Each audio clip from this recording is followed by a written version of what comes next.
Goeie, en welkom bij het muzikale dwarsplein van Friesland. Je bij optredens van de bluesband Williamstown. Maar ook een optreden en verhaal van Gerrit. Hoe de Tweede Wereldoorlog. Zanger Nijli komt del en we hadden hem together met Nick de Vries.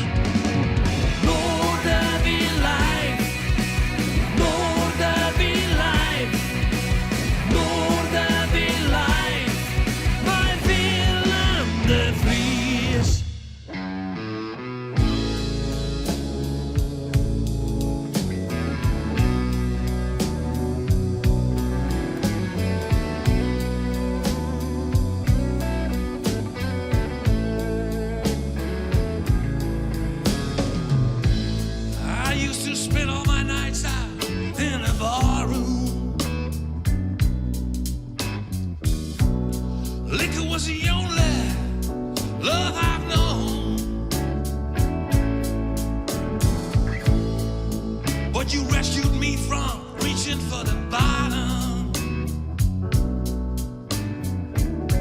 and you brought me back from being too far gone. Sure and smooth as Tennessee whiskey.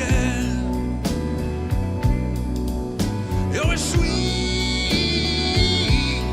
strawberry wine. You're as warm as a glass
Old school blues rock. Ik maak het graag jaren. En ja, geweldige bandtekst. Straks praten we nog even een piepvol.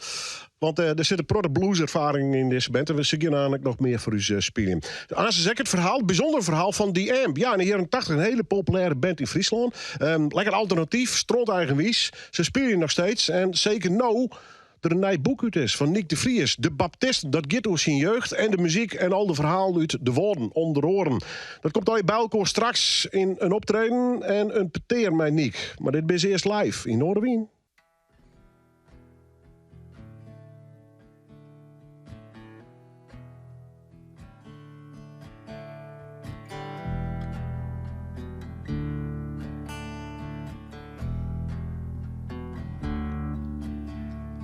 She could drown. I thought it didn't matter the day I finally found myself again. But now it's just easy to pray for this long, long drive, insanity. Long, long drive and die to the heavens are the restless minds where you keep on trying.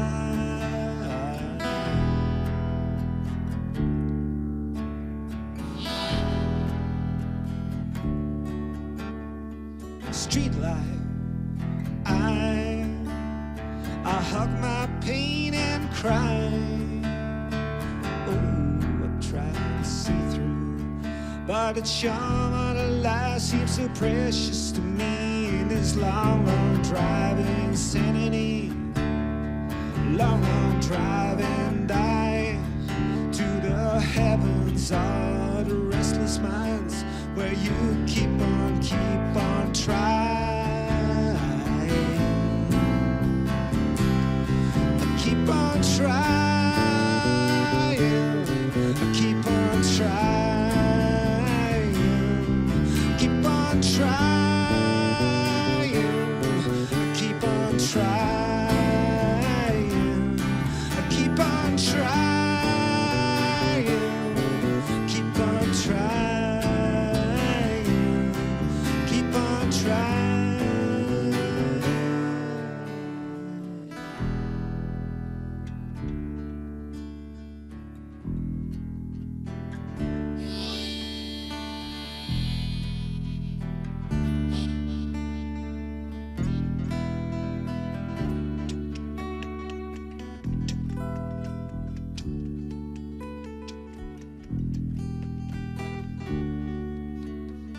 She could drown.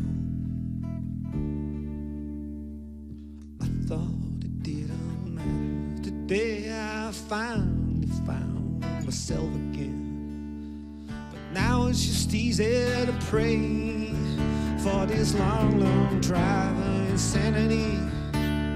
A long, long drive and die to the heavens of the restless minds where you keep on trying.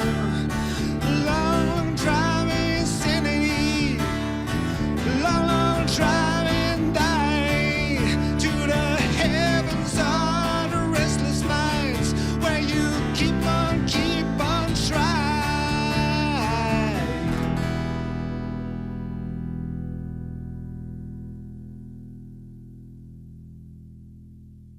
Een bijzonder verhaal dus van The Amp. Nick de Vries, schreeuwer, muziek, alles rent trogelkoor.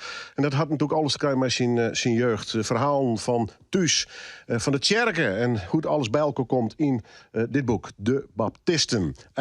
Ja, hoe verhaal sprutsen. 4 en 5 mei hebben we intussen achter de reg. Maar ik moet toch één verhaal nog even naar voren halen. Ook omdat het muzikaal vertolkt wordt door de volgende gast hier. Gerrit. En Gerrit, ja, die had ja, net alleen een noemerskrum, maar ook nog een column over het verhaal van Jan en Douwe. De Tweede Wereldoorlog. Jongens. Nou, vertel het verhaal maar even. Die worden op een gegeven moment oppakt. Ja. Met een razzia. Ja, nou, mag ik mijn beet horen, Willem? Want het is wel een lang verhaal, maar ik zal hem zo kwaad mogelijk horen. Jan en Douwe die konden elkaar in 1943 net.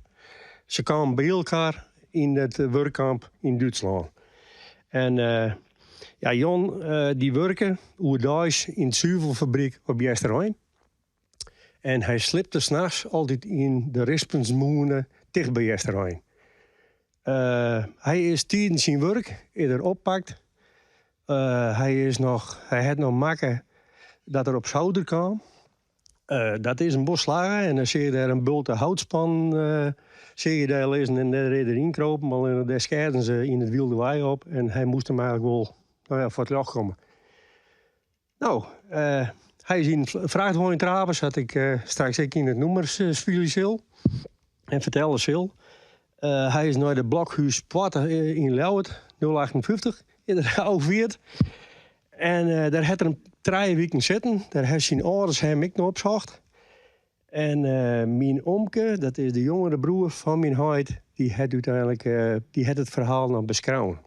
Dus ik weet er een heel iets beetje van. En dat jonkje, die wie 10 jaar jonger als mijn huid, dus wie 8 jaar. Dus wat er van wier is, ja, we nemen het maar even om voor wier. Ik heb wat die nummer drukt.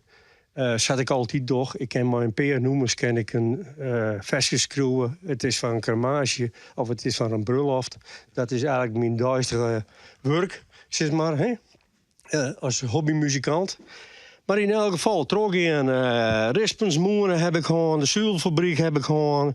En ik zit eigenlijk nog maar een heel soort vragen. En ik kan me vaststellen dat een heel soort harkers, of die straks het programma showen, dat die maar dezelfde vragen zitten. Dus ik broek dit ik een beetje als oproep van misschien zweven er wel een heel soort verhaal van waar het ooit in de oorlog zitten. En misschien eerder over praten, want mijn huid praatte er eigenlijk nooit over.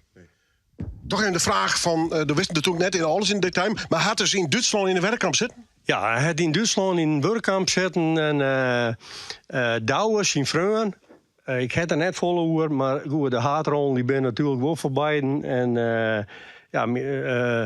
de wetnaam het eiland Zielt zou een mogelijkheid wezen. Dus als de harkers daar wat aan hebben, dan zou dat mooi wezen. Maar het is net duidelijk dus? Het is net duidelijk. Het is hier het vraagteken. Dus ik ga er eigenlijk vanuit dat ik het zien in de web bij die staan. En dat ik misschien hetzelfde noemen wil spelen. Ja. Alleen maar een hele hoorde tekst. Ja, goed.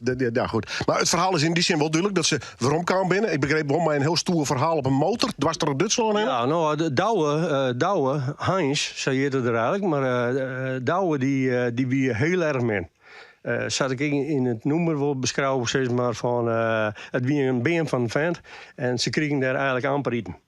Dus de batterij die wie gauw leeg, zong ik dan. En ik neem aan dat het ik zei weer, maar hij wie in hele slechte conditie toen het werkkamp bevrijd is door de Canadezen, of neem het maar op, de Galliëren. En hij wie in hele slechte conditie. En mijn Heidi had wel eens verteld, hij hier de gotten in het lief. Dus hij kon eigenlijk net rennen. Iedereen die vertrok rent. En ik weet vanuit die periode een heel soort die ben ik per boot ben die zetten. En later ben die boot en ik deel helle door de Galliëren. Ze dachten dat het foute schepen waren. Bij Duitsers. Maar ze bent thuiskomen? Ze bent thuiskomen en op een motor. Want ja, rennen dat woe eigenlijk net. Ze hebben ergens een motor op die zo stellen wezen. Maar goed, volgens mij wie in die tijd alles tasten. Alles illegaal, ja. Ja, bijzonder verhaal. Nou, het gast spelen bij deze oproep. Het gaat om Douwe de Vries en om Jan Jansen. Ja, hele vakkommende naam natuurlijk hier uit Nederland, uit Friesland. Het verhaal van oppakt worden met een razzia, Duitsland, werkkamp. Eigenlijk kapot op een motor weer omkomen. Eigenlijk direct net hoe praten, want dat is eigenlijk het verhaal van dit verhaal. Dat zoveel details nog ontbreken om de doodeenvoudige reden dat ze er net hoe hoorn hebben. Ja, hij nog familie. Hij misschien nog een familieverhaal. Dit hier u nog wat details op invullen kunnen, dan mij altijd mailen. nw@omroepfriesland.nl of zie ik op een andere manier contact met mij. Of mijn gast hier, of met mij. En die gast, die het nummer wel spelen. Van wat hij weet, had hij een prachtig mooi nummer maken. En dat speelt hij nou live in deze studio. Het heet Het Paard Waarom. Nee, hoes.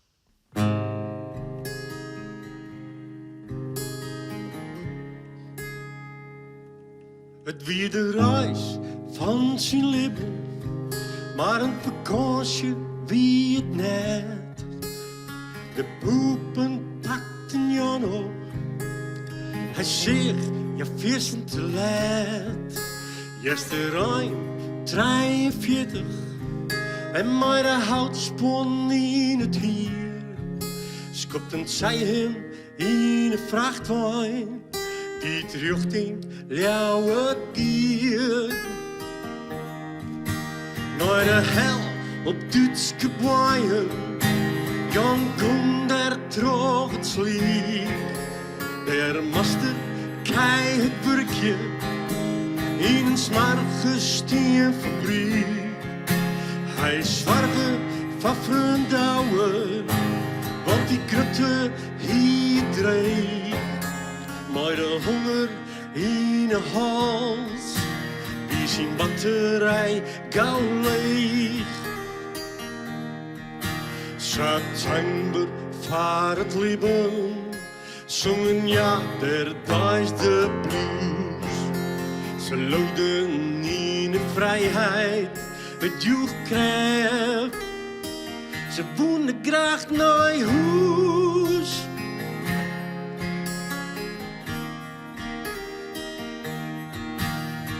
Douwe koen net meer rinnen, de deel het zijn ohne jas.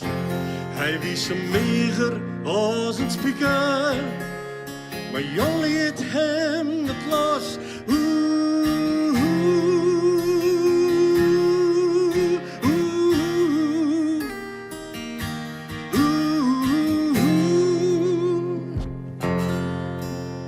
De Duitsers winnen verslaan, haar purer wie het meer. De bevrijding van het kamp voorkwam Jan en Douwe stil. Ja, de nachtmerrie weer voorbij, Loet zongen, ja de blues. Ja, rieden als vier vrienden, het paard waarom naar huis. September vaar het leven, zongen ja haar zelfs naar huis. Genietend van de vrijheid, het joeg krijgt. En tegen om die blues. Ze lopen in de vrijheid, ja zongen Loet de blues. Ja rieden niet naar de vrijheid, het paard waarom naar huis. Het paard waarom naar huis.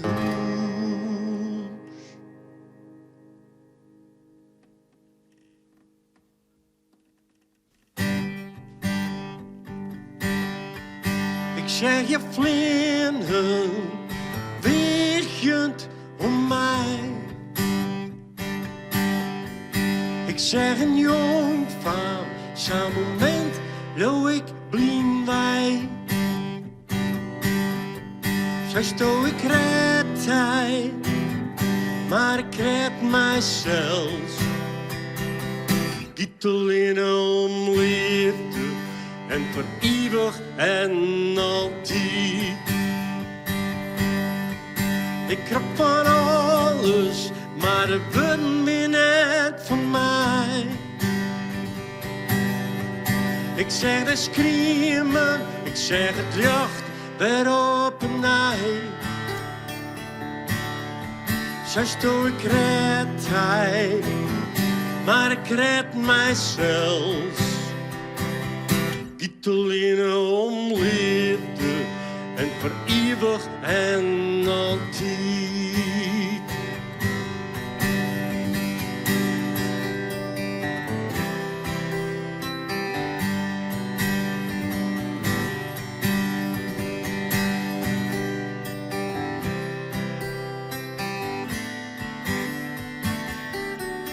Zo sto ik red hij, maar ik red mijzelf. Giet alleen om liefde en voor eeuwig en altijd. Ja, het is oké voor mij. Ik weet wat het mij docht, net bang van mijn eigen schaat. Ik ben in het rechte pad. En een engel van zomaar jonken mij.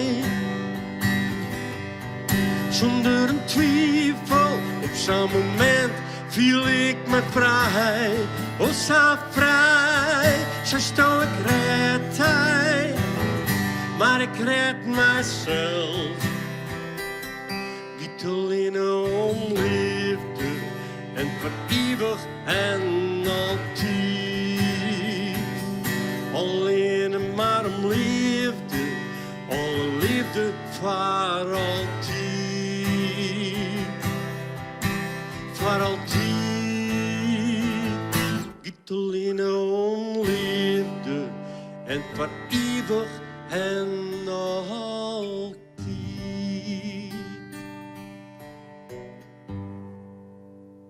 Bijzonder verhaal dus uit de tijd van de Tweede Wereldoorlog. We gaan tussen 4 en 5 mei achter de rug, maar dit verhaal willen we toch zeker net lezen. En ik vond het mooi dat Gerrit dat even vertellen wil. En natuurlijk ook muzikaal onderschreeuwen wil hier in deze aflevering van Noorderwind. Een bijzonder verhaal is ik dit boek. Ja, dat komt ook een beetje omdat ik de schroewer heel goed ken. Die komt uit de streek waar ik opgegroeid ben. Noord-Burgum, Tietjerkstradeel, prachtige gemeente. En ik moet zeggen, we hebben nog een soort familiaire connectie, want het gaat door de baptisten. Mijn heid bij de Baptistenkerken. En Nick de Vries, kom er even bij als worst. Die hele familie, ik Baptist, of wie het bedij ik een beetje verdeeld in het gezin. Hoe ziet het daar? Ja, is men wie eerst hervormd, maar later is die oergangsheid naar de Baptisten. Ja. En dat maakt net al te familiair worden, maar ze zegt die heid dan wel zitten en die hier kennelijk een heel goed holle. En ze zei hoe hem dan, die een beetje een filosofisch type. Ja. Hij toch wel eens nee, dat doe ik net. Ik praat gewoon, daar ben ik wel heel goed in. Nou ja, om het helemaal familiair rond te meidje. Mijn uitgang bij mij meer naar de hervormde kerk. Dus ze ben een beetje splitst uiteindelijk. Goed, waarom begin ik roer? Nick is natuurlijk schroewer, ze kennen hem. Ik dichter en had eigenlijk ja, een boekskreun oer. Ja, die opgroeien, die tijd in Noord-Burgum en omkrieten, hè? Ja, het is een boek eigenlijk met 2 gezichten. Het gaat aan de ene kant over de Baptisten. De 2 hoofdpersonen die ben daarin opgegroeid. En die komen maar van Tjerk en van Squallen. En met z'n tweeën richten ze een band op. En ja, dat is eigenlijk het hoofddeel van het boek. Vandaar dat hier die amp existeert. Zeker, want het boek is fictief. Maar het is toch echt behoorlijk geïnspireerd. Zeg maar van 80-90% op mijn eigen verleden. Ja, ik ga een verder praten over het boek, maar eerst maar even over de muziek. Ja, die amp, ik ken het natuurlijk ook van mijn jeugd. Van de tijd dat er nog cassettes waren. Die ben er nou weer trouwens. Dus ja, alles begint zich te herhalen, wat dat onbelangrijk. Die amp paste en moest je bij dus? Ja, want het is gewoon eigenlijk het verhaal van die amp. Ja, want let eens is het eerste deel, want ja, dan maar wat shit even omdraaien. Ja. Eigenlijk, Geert en ik, ja, wie spelen een belangrijke rol in dit boek. Ja. En ja, hoe dat aan is, dat matten we maar te lezen. Ja, dat is altijd het dilemma met dit soort interviews. Die wil ik net de volle voetje aan. Maar ik kom toch even bij.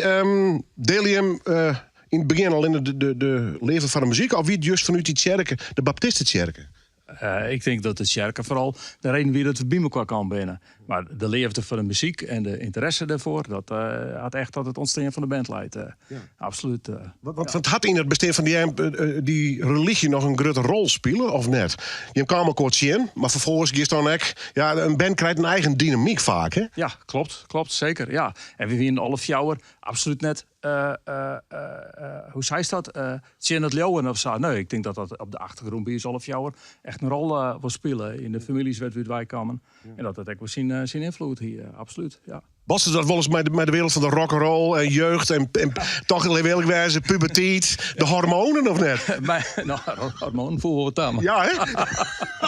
Maar uiteraard was ze dat wel eens. Nou ja, daar ben je jong voor. Hey Geert, wat voor wereld komt toen om in te lonen? Ja, die vraag die werden wel gesteld. Hoe volgens die wereld? Aan de ene kant heel bijzonder, ja, absoluut.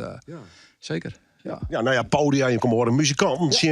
Ja, zeker. De verleidingen. We waren in de tijd eigenlijk nog gewoon hartstikke jong. Dus het werkt een grote wereld. Dat is toch al die hele welbespraakte meisjes die al die weten hoe het maakt. En soms filmen we zich echt wel in broekjes nog. Ja, maar wie maar product zelf trouwens muzikant? Dat wel, absoluut. Wie wel het idee van. Je bent wel eigen, je bent het nog, maar je bent in die tijd, vind ik, gewoon een eigenwijze band. Ja, klopt. We wonen echt dus eigen paardlook. En absoluut net mij gaan in de commercie of zo. Nee, zeker net. Daar waren ik nooit concessies om die. We gaan even naar de linkerbordman. In hoeverre speelt bij jou geloof een rol? Nou, niet zo heel erg prominent, denk ik. Nee. Het was meer ook de praktische kant van de zaak, zeg maar. Dus ik ben de oudste in een gezin, goed christelijk opgevoed. Ja, en wat je net zei over puberteit en komt in een andere wereld terecht... die de ouders ook niet kennen. Zeggen van, ja, wat gebeurt hier? Ja. Nou, vaak ik onbekend van de ouders, hè? Ja, zeker, tuurlijk. Dus dat is ook niet zo gek. Je vertel ik net alles dan? Even nadenken. Nee, geloof ik niet. Nee. Misschien heb ik wel eens wat gemist. Ja. Maar ja, op een gegeven moment dan wordt het natuurlijk wel praktisch ook van... er is een optreden op zondag. Wat nu? Ja. Zeg maar, dus in die zin speelde dat dan een rol. Ja. Maar hij moet ooit om die reden oor zijn? Kijk even achterom, want ons geheugen... Ja, deze bij de achter. Ja? Je gaat eigenlijk het hele boek... we hadden, nou oké, ja, we hadden de essentie van het verhaal wel te pakken. Even, ja, en die ja, jongens, het is 2024. Dat gevoel van doe bestaat dus nou nog steeds. Ja, misschien op een andere manier. Ja, het zal nooit precies hetzelfde zijn waarschijnlijk. Maar het waren natuurlijk de vormende jaren ook. Dus in die periode dat we in de band zaten... dan ontwikkel je als persoon ook, zeg maar. En dat blijft natuurlijk altijd bij je. Dat gaat ook nooit meer weg. Dat, gelukkig niet, zou ik zeggen. En dat we dan nu weer nu en dan eens weer bij elkaar zitten... dat is als vanouds, zeg maar. Dus ja, je kijkt elkaar aan en zegt... oh ja, zo, nou, doen we het even zo. En aan een half woord heb je genoeg, zeg maar. En dat is gewoon ontzettend leuk dat dat er nog steeds is. Zelfde noemers of screw je me weg? Zelfde nummers. Dus ja, ik schreef sowieso niet. Dus ik heb ook niks op de plank liggen met deze. Ja, nee. Wat zei je toch? Wie speel je natuurlijk mijn presentaties speel je weg. En dan speel je een deels nieuwe nummers die van mijn nieuwe album komen. En dat is eigenlijk met dezelfde meesting. En dat grappige is dat die nummers sluiten eigenlijk gewoon op elkaar komen. Dus mijn broer die zei van ja, eigenlijk is er geen verschil. Broer Kees. Bedoel Kees, ja. Ja, nee, of we toch wel je families hadden, maar we de broer ik nog even benemen. De Verdij wordt ooit verhoren, die hele muzikale beleving? Of zit je eigenlijk nog steeds met hetzelfde gevoel? Natuurlijk ben je wat ouder worden, maar... Uiteraard, maar het plezier, de beleving, ja, dat is exact hetzelfde. Ik voel me nog steeds 24 wat dat betreft in de muziekmaatje. Ja. En muzikaal, spelers oors? Nou, nee, net echt. Nee, ik had het idee, zodra wie we te Gerstje in januari wie we in Vera op het podium volpakte zaal. Nou, de dynamiek weer precies hetzelfde als vroeger. Echt. Ja. Lekker, hè? Heerlijk, ja. Verslavend. Ja, absoluut. Ja. Goed, Nick. Ja, muzikale zijsteleven. Want we spelen weer orennoemers die zelfs kreun hast. In de Verdijnprodde verhoren, muzikaal jongen. Ja. Was er ook maar horen, muzikanten spelen in Tusken? Ja, behoorlijk wel. Want in die tijd dan ga ik zo over de top. Dan wie ik eigenlijk na 2 minuten wie het al wie eigenlijk de hele ziel wie al in de zaal spuit. Ja. Dus ik beziek het nou iets meer te controleren, maar dat valt net altijd aan. Dat is het ooit ADHD neemt, dat snap ik net. Zien gewoon niet te vriezen, zeggen maar. Ja, precies, ja. Dus in die zin is er wel volle meer. Ik ga mij bijvoorbeeld een saxofoonkwartet spelen. En dat ben natuurlijk al je conservatoriummeesting en zo. Ja, maar daar is ook een soort muziekalbum mee maken. Ja, zeker. Hebben we nog maar op Lowland spelen, dus dat weer echt fantastisch. En daar komt eigenlijk diezelfde energie wel in waarom. Maar ik beziek je dus iets meer te controleren. Dat is gewoon noodzakelijk, hoor. Dan komt dat net goed. Nou ja, en Mijn de Talma natuurlijk. Ja, zeker. Ik ga iets van Tol wie in mijn mind dat spelen. Dus dat had natuurlijk een hele put ervaring mee, jongen. Maar dat komt minder uit in dak, ik het idee. Ja, dus op een gegeven moment zijn mensen wel niet, jongen, van ik wist er zelf eens even wat van. Dus daar komt alles wel iets voort. Hoe lekker is dat met je trein in je wedstrijd? Ja, jongen, het is fantastisch. En grappig wie in de Vera en wie ik Henk de Orde bassist, deze wie ik nog bij, dus en met al je meesten erbij. Dus het is echt een soort thuiskom. Goed. We gaan nog even praten over dat boek. Ja, de Baptisten. Want dat is clear. Dat gaat de vrood in. En werd het verhaal hoe gaat. Ja, wie maar net de volle van dat zult Nick aan nog vertellen. Maar eerst maar even die amp. Live in Noorwegen.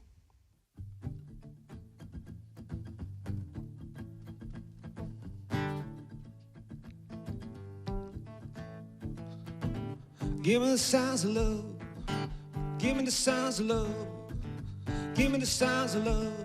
Give me the signs of love. Send me a postcard. 71. Send me a postcard about Tommy, who's raging against the southern sky indeed. But I'm not coming out from the sea. I'm coming from the street. Whoa. Give me the signs of love. Give me the sounds of love. Give me the sounds of love. Give me the sounds of love. Send me a postcard. 71. Send me a postcard about Tommy, who's raging indeed. I feel no pain. He's raging indeed. raging, he's raging, he's raging.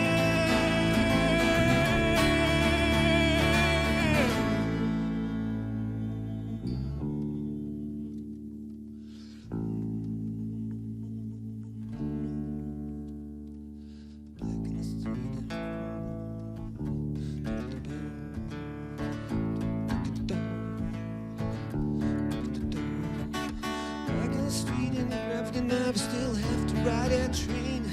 So smelly ass is honey down here, but you ain't no burner gets. So my friend Louis, to fight your corner for the 15 minutes of fame. Feeling the heat on the bleeding in the top, that's New York streets and not my low. Hey, I want to see you coming down. Hey, I want to see you coming down. Hey, I want to see you coming down. Hey, I want to see you coming. Crack to the sticky dungeon. Crack to the sticky dungeon. Crack to the sticky dungeon. Crack to the sticky dungeon. Crack to the sticky dungeon. Crack to the sticky dungeon. Crack to the sticky dungeon. Crack, crack, tricky, tricky, tricky, tricky dungeon.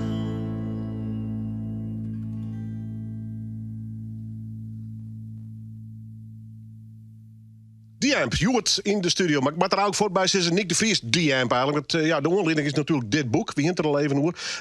De Baptisten. Gaat over zijn jeugd, het opgroeien, de muziek. En daar speelt de band The Amp natuurlijk een grote rol in, Nick.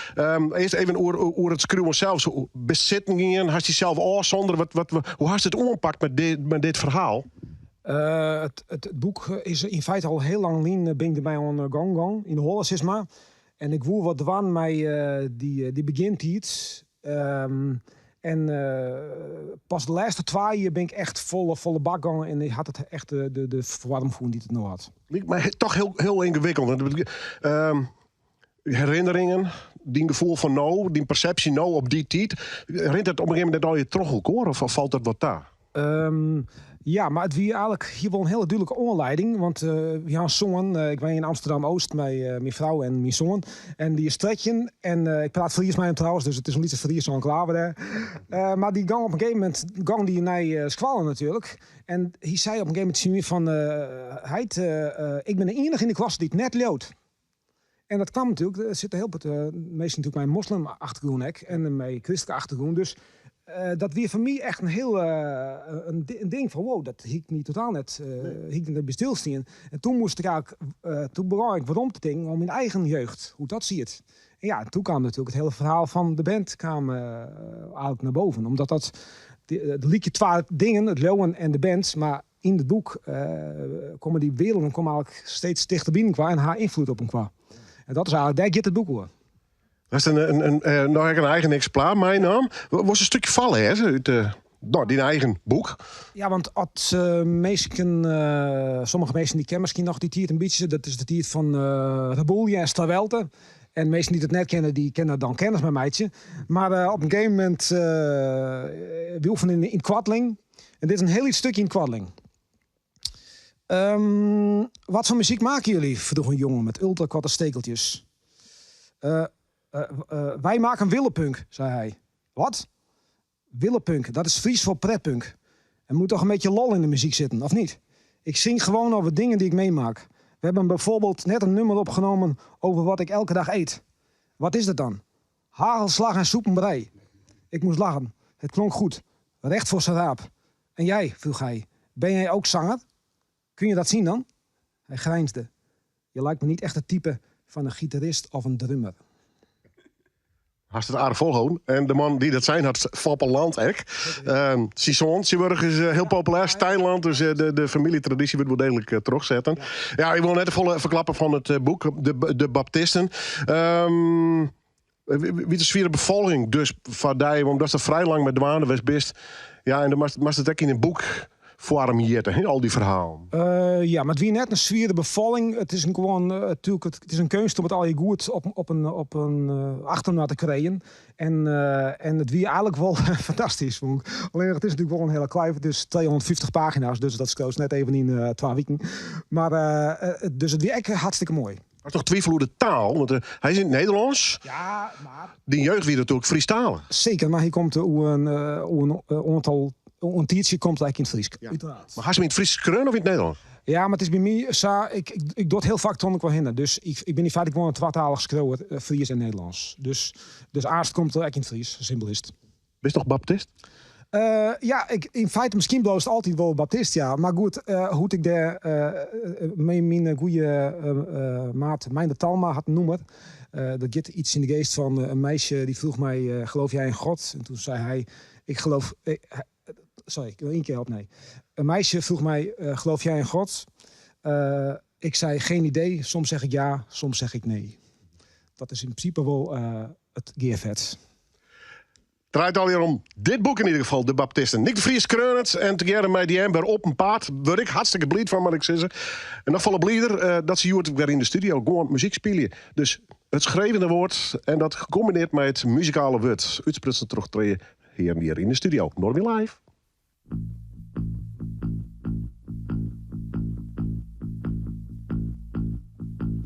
I'm trying to get on with your head in mind.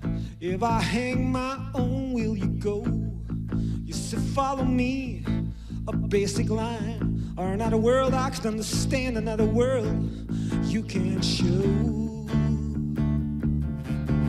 We settled on the riverside, you came along, time can't stop our soul. It seems this restless fight will bring us together, but you might go and step alongside into another world you can't show. Whoa, no.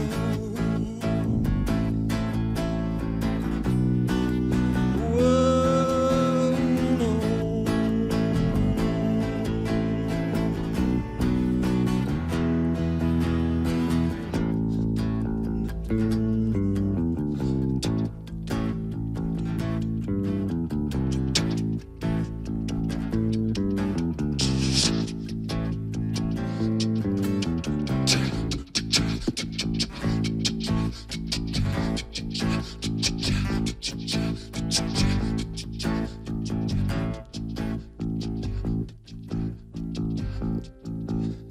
Trying to get on with your head in mind. If I hang my own, will you go? You said follow me, a basic line. Or another world I can understand, another world you can't show. Whoa, no.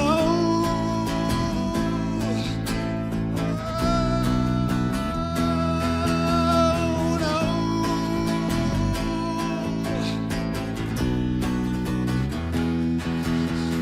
Follow you, you follow me.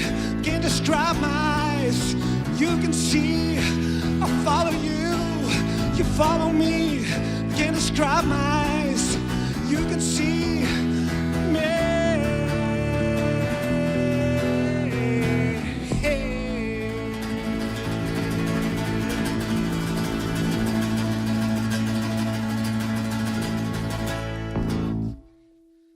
Dank u wel. Ja, het blijft dan wel echt jeugdsentiment. Ja, die Amber. Daar ben ik maar opgegroeid. Fantastisch dat die man nog altijd spelen. En natuurlijk mooi dat Nick de Vries met zijn boek... daar heb ik nog een heel verhaal omheen verzonnen had. Nou goed, dat ging over zijn jeugd. De muziek van deze heer een beetje. Het is old school, maar dat zeg ik met een heel soort respect. Ik had toen Williamstown. Johan Boksem, hoi. Leuk dat je erbij bent. Meneer de drummer. Jazeker. Stel eerst even de band voor. Waar ben je dan? Ja? De bassist is Harry Hurt. Erik Tedighaus zang. Kees Mulder gitaar. Frank Huiting op toets. Ik denk 10 al wie je verliezen takst. Ik wil een band oprichten. Ja, dat was in 2011. Ja. En de enige van het begin, dat zijn Harry en ik. En de rest is inmiddels een andere bezetting geworden, zeg maar. Import. Ja, en eigenlijk... Zij in stromers. Weet je wat mooi is? Eigenlijk zie je ook dat Groningen en Friesland eigenlijk best wel samen kan. Ja, die grens is toch altijd moeilijk. Wij net, hè? Dit verstaan ze niet, joh. Hij moet discussie hoe de muziek of ben je het eigenlijk wel aardig Ik goed ben in? het aardig over eens, ja. Ja, gaat hartstikke goed. Wat is de reden trier bij hem? Nou, de blues en rock. Ja, maar dat is echt heel breed, hè? Dat is heel breed, ja. Nou ja, niet alleen de blues, zeg maar, de lichte blues.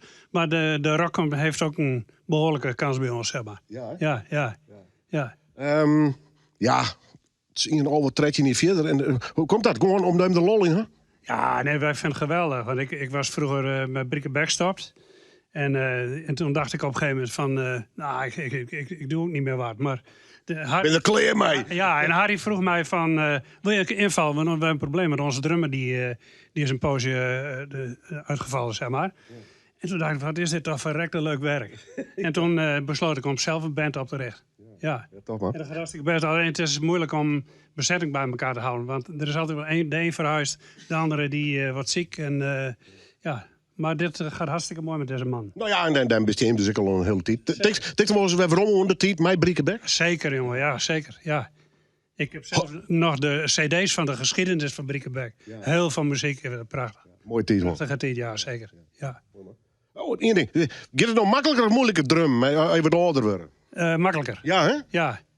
Iets meer routine? Nou, techniek wordt weer wat anders. Dan ga je wat eenvoudiger spelen. Ja. En ik drink niet meer tijdens de optredens, dus dat scheelt ook. Oh, dat is wel mooi bekentenis. Goed, ik ga even naar de rest van de band. Ja, wat doe je voor deze band dan? Toen wie ik mij een band bezig, kwam er eigenlijk alleen maar een oefening daar en met nooit een optreden daar kwam. En toen noemde die drummer, die noemde van Hinderau. Ja, en toen liep het... Letterlijk of figuurlijk? Nee, echt. En... Nee, we kijken hoe drank, maar... Ja, nee, hier met drank niks te maken. Maar ja, toen toch met een dwarslezen weer. En toen dacht ik van, nou, ik ben met hier zonder drummer. Ja. En ik koer Johan heel goed. En toen dacht ik van, nou, zei Johan van, ja, die misschien tot het tijd als ik even weer oppakken wil, u helpen. En hij zei, ja, nou, prima. Maar wie maar één keer. En toen... toen rommelen die oren bent, die rommelen wat uit me kwam. Dus toen weer Johan weer aan het... een muziekje. En dan zei mijn vrouw zo mee, Harry, doe was dat toch al graag doen? Ja. Je nog maar jongen verder en je verder. Dingen. En dat is dit. Ja. En die is super. Ja, mooi man. Stem in 2024 gaan maar even weer in een studio. Dus jongens, al heel lang of net? Ja, vanaf mijn jeugd. Ja. Altijd in dit genre? Vroeger, ik was gek van Elvis Presley, dus playback shows heel vroeger Elvis Presley. I lonesome tonight. En jongens, het nog wel eens? Thuis. Ja. En daarvoor het muziekkorps in het geboortedorp. Ja. En kijk, en nou lekker met de blues uit, hè? Met de blues en ben ik begonnen samen met Frank in een band Record Company. Die kwam uit Zevenhuizen, die kanten op.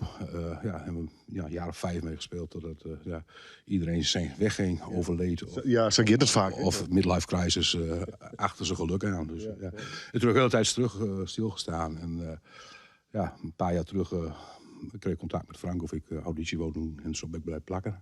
Ja, leuk, maar de lol spreekt er gewoon. Ja, we zorgen goed voor elkaar. Dus, beetje gezellig, je er direct bij. Of een gitaar is dit? Ja, een Les Paul, een Gibson. Ja, dat dacht ik al. Ja, hè?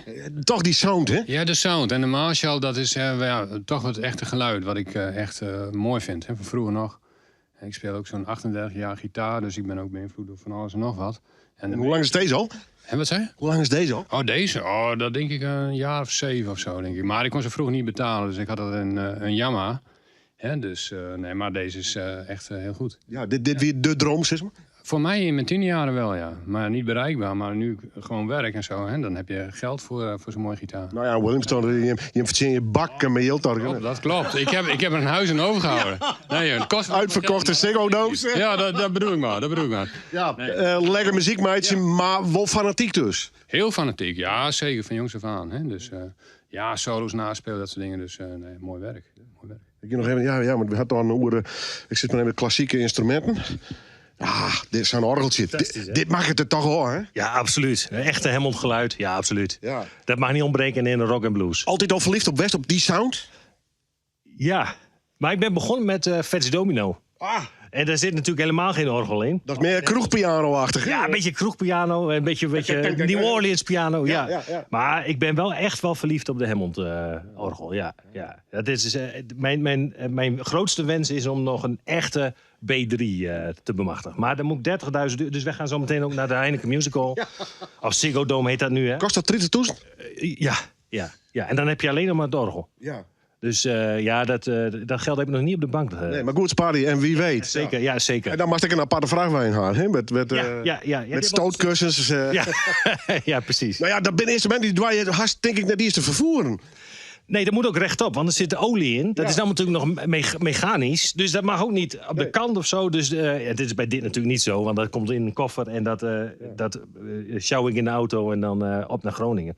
Ja. Maar goed, de echte Hemmel, dat is de charme. Komt nog wel eens. Ja, zeker, zeker. Je brekken naar je het helemaal volledig getrokken. Goed, ik ben blij dat ze in de studio binnen. Williamstown, toffe band. Ik ben blij dat ze er weer eens binnen. Dat we al een hele tijd vliegen. Liefhebbers, absoluut. Nou, luister maar eens even. Ze zijn nou live in Noorderwien.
old school blues rock. Ja, en dat van Williamstown. Mooi om ze weer eens even in de studio te hebben. Straks door ze nog een nummer hier live.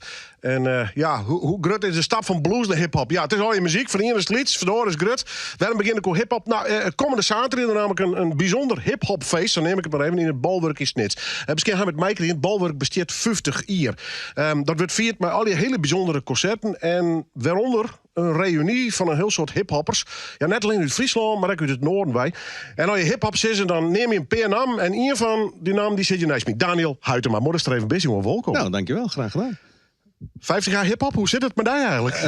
Nou, ik tik dit jaar ook de 50 aan. Ja. Dus Hoor, wie is toe met de hiphop in oorrekening kwam? Nou, ik denk dat ik 11, 12 was. En dat kwam merendeels door mijn broer, want die was natuurlijk ietsje ouder. En die had wat eerder de muziek en de kennis ervan. En die heeft het mooi doorgegeven aan mij. En als je helemaal gepakt bent door dat virus, dan ga je erin mee. Dus. Waar hebben we het over? Jou was de jaren 80? 85. Ik heb mijn eerste optreden gehad voor mij in 1988. Zo. Ja. Ook in het Bolwerk. Ja. Kun je je nog herinneren? Jawel, dat weet ik nog wel, ja. Want dat was met El West Rockers. En het was ik met een paar vrienden van mij, echt heel jong. En toen hebben we daar een optreden gedaan. En toen hadden we zelf ook nog... Een van die jongens had brieven geschreven naar Bart Boos. Weet je nog? Boos. En toen moesten we daar ook naartoe om op te treden. Dus ja, dan ben je echt 14, 15 jaar of zoiets. Dus was leuk. Wie dat het begin van de toch wel romrofte snitser scene? Want ik kom uit de Woorden. En als wij toen snits zien, heeft altijd het Bolwerk en die hip-hop scene daar. Wie dat de geboorte er eigenlijk van? Of bestiert er al iets? Nou, er is eigenlijk voordat echt de eerste hiphopfeestjes in het Bolwerk begonnen, was er al wel wat lokaal bezig, maar dat was meer in wijkcentrums. Nou, dat is gewoon discofeest en er kwamen er wat jongens die al wat rapten, die mochten dan een stukje rappen. En toen op een gegeven moment heeft Bolwerk wel doorgehad van, hey, daar kunnen we wat mee. Dus die hebben dat opgepakt en daar gewoon de eerste hiphopfeestjes georganiseerd. Nou, en dat was echt met die hele oldschool jongens, beatfreaks, en jongens uit Leeuwarden, die kwamen dan. En daar is het eigenlijk wel een beetje mee begonnen. Ja. Hier met contact onderling, met Ljouwert en Orenstern. Ja, dat was er wel. En er is ook wel een tijdje geweest, wat je wel vaker hebt met hiphop, dat ze een beetje ruzie met elkaar hebben, weet je wel. Dat hoort er gewoon een beetje bij. Maar die contacten waren wel, iedereen kende van elkaar af. Je had in Leeuwarden had je een scene, in Sneek had je een scene en in Drachten had je een hele productieve scene. En in Heerenveen ook wel wat. Maar er gebeurde gewoon veel. De jongens uit Drachten waren ook heel goed bezig. Dus ja. Ja, mooi hoor. Ja. Als ik een beetje die cv lees, en dan op een gegeven moment zakken het er een weer voor, dan komen ze weer waarom eigenlijk. Het is ik moet het zeggen hard liefde, maar dan ben je wel heel actief met de hiphop en dan hebben we wat minder, hè? Ja, je wordt ook ouder, hè? En dan heb je op een gegeven moment andere verplichtingen, maar uit jezelf... Ja, wie dat? Het is zo simpel, hè? Nou, ja, eigenlijk wel. Ik heb op een gegeven moment ook... omdat je niet commerciële hiphop doet, je doet het meer voor de cultuur. Ja. Dan heb je, als ik spreek voor mij persoonlijk, dan heb je ook op een gegeven moment een periode dat je wel weet van, ja, ik ben nu al 15 jaar hiphopfeestjes aan het organiseren en muziek aan het maken, maar ja, ik heb daarnaast nog steeds een baan, weet je wel. Ja, en toen heb ik op een gegeven moment in dat het gedeelte ook een eigen bedrijf opgestart. Ja, dan wordt dat natuurlijk dat andere weer wat minder. Maar ja, op een gegeven moment ben ik dat wel weer gaan combineren. Want ja, het bloedstroom, je weet het wel, hè? Ja, nee, maar ik luister, jou was jaren 80, best in de eerste stappen. Ja, dan je ook in de jaren 90 best weer even actief.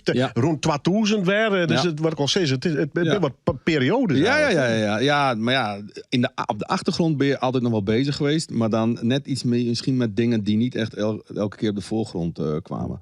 Dus, maar ja, het is wel in de jaren 80, toen wij zijn begonnen, was het natuurlijk allemaal nieuw. Daarna zijn wij via het Bolwerk hebben we telkens meer kansen gekregen en kon ik zelf daar ook wat meer organiseren. Die eerste feesten heb ik niet gedaan. Daarna ben ik gewoon dankzij het Bolwerk heel veel feesten gaan organiseren. En toen hebben we in het begin alleen maar lokale, toen nationale en toen konden we op een gegeven moment internationale artiesten halen.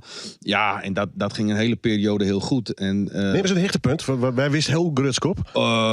Ik vind Kool Herc was een hoogtepunt. En Kool Herc is eigenlijk de man uit New York, uit de Bronx, die als ware, dat wordt gezien als de godfather van hip-hop. Dus het is eigenlijk de persoon die ervoor zorgde dat de breaks in de muziek, dus gewoon soulplaten waar een kleine korte break is, dus een instrumentale breakbeat, dus een beat loop, die man verlengde dat. En daarmee is er het geluid van hip-hop ontstaan. Ik mij net met een religie vergelijken met onze lieve heer zit eigenlijk van die nou, zover hoeft het niet. Okay. Maar het is wel heel bijzonder. En die man was nog nooit in Nederland gekomen. En de allereerste plek in Nederland waar die is geweest, is gewoon bij ons in Sneek. Ja. En dat wordt echt beschouwd als de godfather van hip-hop. Dus dat is wel iets om trots trots op te zijn, ja. Van die muzikaal, welke periode voest u zelf het spannendst? Ja, jaren 90. Toch wel, hè? Ja, daar gebeurde gewoon het meeste. Hij komt hetzelfde meidje. Ja, ook. Maar ook vooral om te zien wat er allemaal uit... Dat was een hele creatieve periode wereldwijd met hiphop. En wat er ook allemaal uit New York kwam. En dat beïnvloedde ons natuurlijk allemaal. Dat was echt een hele gouden periode. En je kon in Amsterdam, elk weekend was wel een hiphop concert. Dus het was echt geweldig, ja, die periode. Ja. Weet je het verschil mee in Amsterdam en New York en Snits? Ja, er zit natuurlijk wel een groot verschil in. Want je kunt New York niet vergelijken met Amsterdam. Amsterdam niet met New York. En Snake daarom helemaal niet. Nee, maar toch wel bloed fanatiek. En daar wil wat deel zetten. Ja, het is... Zie, wij hebben in Snake bijvoorbeeld geen ghetto's zoals ze die in New York hebben. En wij hebben ook niet buurten zoals ze die in Amsterdam hebben. Alleen we hebben wel... gezamenlijk heb je wel een bepaalde creativiteit om dit muziek te maken. En daarom werden wij in Amsterdam ook best wel gerespecteerd voor wat wij hier deden. Niet allemaal hoor, niet allemaal. Sommigen vonden ons nog steeds boeren. Maakt niet uit wat we deden, weet je wel. Maar er waren een heleboel mensen die ook echt wel zagen van... hey, jullie zijn eigenlijk met een klein aantal inwoners... zijn jullie heel productief. En maken jullie best wel veel muziek. En dat brachten we ook uit. En dat zelfs kwam dat daar terecht. En wij kregen ook landelijk best wel erkenning door... Fred had echt grote stukken over ons. En bepaalde muziekbladen schreven wel echt over de scene zelf. Ja, en wat we vooral ook benieuwen, Maarten. Ik bedoel, bij hip-hop is urban culture, is graffiti. Ja. En dat kwam echt uit Snits. Is een protte wijkraam. Ja, Snake, eigenlijk heb je overal wel veel graffiti-schrijvers.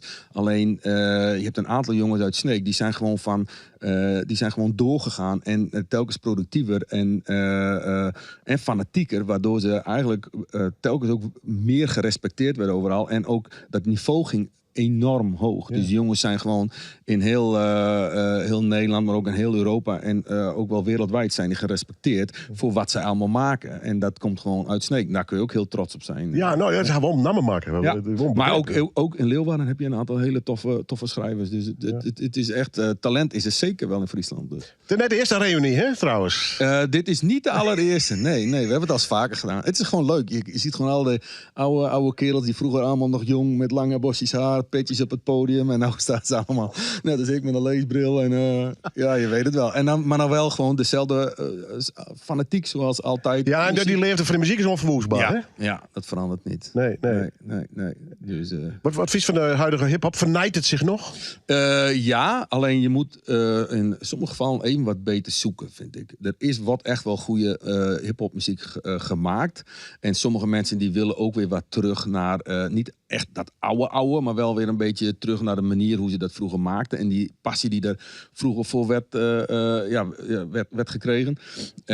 Alleen, en nu is het toch ook wel wat meer commerciëler. En sommige muzikanten worden niet zoals het eigenlijk...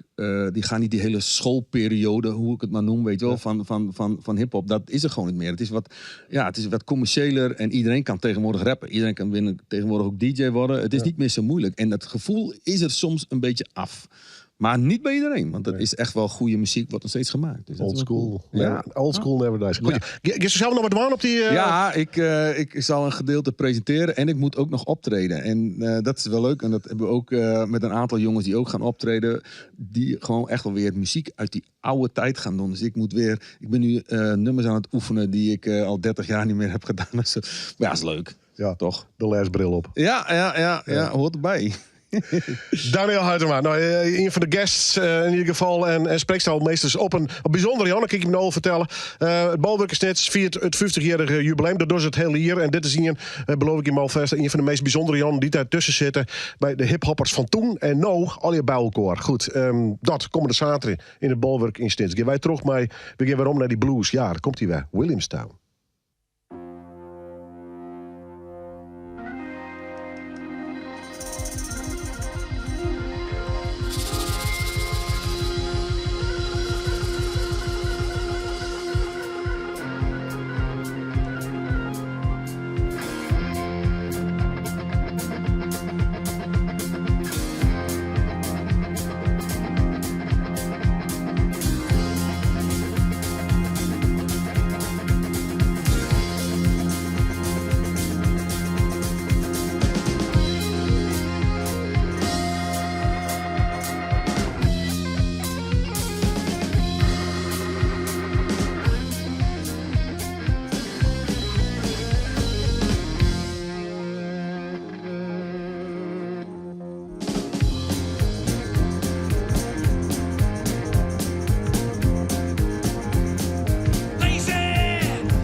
Ja, we hadden Joert Hoorn over boeken, over baptisten, over de Tweede Wereldoorlog, over serieuze muziek, de bluesmuziek.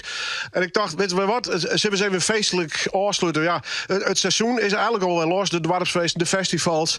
En de naam zanger Nijli hield dit meer op. Ik denk, die maakt maar eens even uitnodigen. Maar ja, die komt dan net al in, maar die neemt voor 3 maanden mee. Meneer Nijli, welkom. Goeiedag. Waar is mijn naam? Of ben je dit anonieme jongens? Dat weet ik niet, dat hebben we eigenlijk van tevoren niet afgesproken. Maar ik denk dat ze best anoniem kunnen blijven. Ja? Ja. Wie is zanger Nijli? Zanger Nijli is een beetje een uit de hand gelopen grap van iemand die graag muziek maakt. En nou ja, tot nu toe lach ik me nog steeds rot. Dus, is dat fantastisch, hoor? Ja, dat is fantastisch. Hè? Ja. De clubs, de kroegen, de dwarfsfeesten? Ja, het zijn voornamelijk festivals. Ik ben 3 jaar geleden zijn we begonnen en toen was het gelijk Zwarte Cross, Douwpop, Jera, Badpop in Waardland en Hoenekop Festival natuurlijk hebben we eventjes gedaan. Dus het zijn voornamelijk dat soort dingen, maar ik ben overal voor te porren. Maar begon echt als een geintje dus? Ja, 10 jaar geleden. Normaal zit ik meer in de hardcore en in de metal. Dat soort muziek maak ik. En toen was ik samen met Joost Maaskant. Dat is een beatboxer en die heeft allemaal apparaten. En toen zei ik heb wel iets in mijn hoofd over een liedje over lekkere biertjes. En toen daar kwam het laatste nummer uit voort. En 10 jaar later, tijdens de corona, hebben we het een keer fatsoenlijk opgenomen. Dus zonder a cappella en beatbox dingen, maar echt met een arrangementje. En toen is het zo ontstaan wat. Verrast hij dat? Verbaast hij dat? Dat is ten eerste toch de festivals en ineens werd er nooit. Nee, had ik wel verwacht. Ja, ik denk, dit zit erin, dit is een hitje voor. Maar ik heb ook gewoon een baan daarnaast, dus ik denk, nu even een mooi zakcentje erbij. Ik wist dat het dit wordt. Sommige mensen doen mee met de loterij en ik breng dit uit. Ja, mooi man. Had die maat nog net altijd mee of dat even voor jou te lenen? Ja, nee, dat hangt er vanaf. Het liefste wel natuurlijk. Hè. Anders sta je maar in je eentje wat te hossen en te doen. En met z'n tweeën of met z'n drieën is het toch altijd wat gezelliger. Ja. Ik vind die pakje ook wel mooi trouwens. Dit is standaard artiesten uit. Ja, ik heb ook nog een zwarte en nog eentje met wat andere kleuren erin. Maar dit is wat je dan te zien krijgt als je het komt kijken. Ja. Nog plan voor het komende jaar of gewoon lekker spelen in Oerl? Ik sta van de zomer op de Zwarte Cross. En in de herfst of in het najaar heb ik altijd mijn eigen festival in de Neushoorn. Welcome to the Nijli. En daar hoop ik iedereen weer terug te zien. En dan is het dak eraf dus. Ja, wederom. Ja. Mooi man. Goed. Benijd? Ja, ik. Dit is hem. Live in Noorderwien. Zanger Nijli!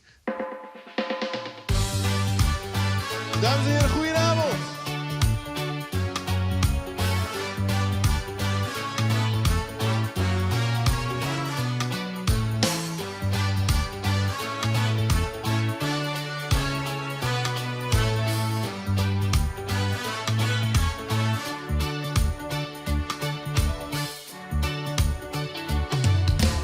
Zaterdagavond, er is geen bal op de tv. Ik heb zin in een verzetje en ik vraag mijn maten mee. Maar je raadt het als ze zitten al te drinken in de kroeg. Ik voel het aan mijn water, dit wordt een feestje en we gaan door tot morgen vroeg. Snel de douche en poets mijn tanden, spuit wat haarlak in mijn haar. Waar staat nou dat ene luchtje wat ik van jou kreeg vorig jaar? In de spiegel zie ik die vent, heb hem al tijden niet gezien. Ik dans de trap af en pak mijn schoenen en lust er wel een stuk of 10. En daar zit je op de bank. De rapen zijn al lang weer gaan. Ik sta al bijna met mijn jas aan, maar ben toch weer de sigaar. Iedereen zijn wij weet wel eens wat. Ik weet we zouden feesten, maar mag nu niet meer de deur uit. Iedereen zijn wij weet wel eens ergens last van alles. Maar vanavond blijf ik thuis. Laatst kreeg ik een telefoontje, ik stond meteen recht overeind. Die jongens gingen naar de wedstrijd en er was een kaartje vrij. Ik durf het bijna niet te vragen. Die blik die ken ik al te goed. Hang de hoorn op de haak en plof op de bank en voel het koken van mijn bloed. Maar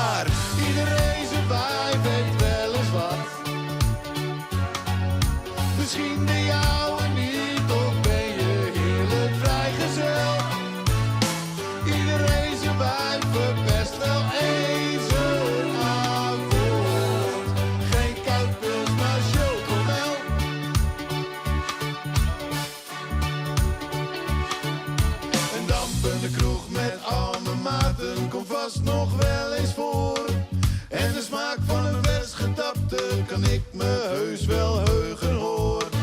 Wat perfect leek in mijn ogen, maar ik nu dus voor bedank.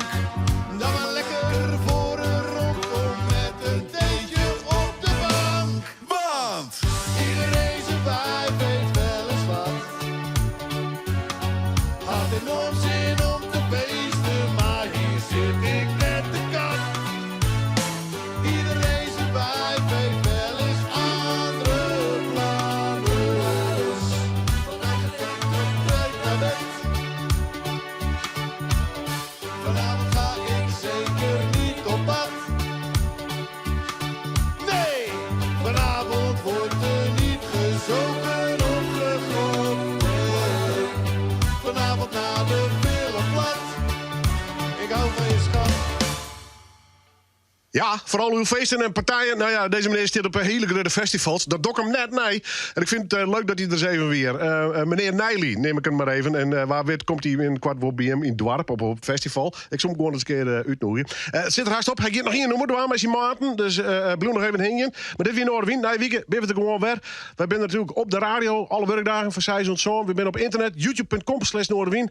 En YouTube is op televisie. Maar nog een keer. Zanger Nijli.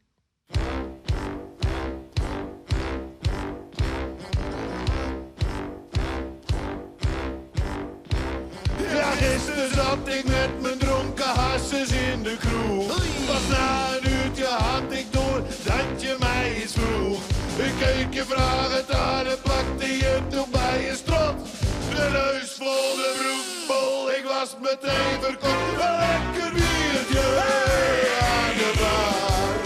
Een lekker biertje in mijn kraag. Een lekker biertje. Een lekker biertje. Al vol het met de scheve kaak kwam ik aan bij de snacks. Patatje met gehakt, balkroketje uit het vet. Een stondje in de koeling, ik zag dat je mij zag staan. En had meteen geen honger meer, ik zit weer heerlijk aan. Een lekker biertje aan de bar. Een lekker biertje in mijn kraag. Een lekker biertje. Een lekker biertje. Ik neem je in de douche of neem je met me mee naar bed. Het kan me niks meer schelen, ik ben het gezelligst met een lekker bier.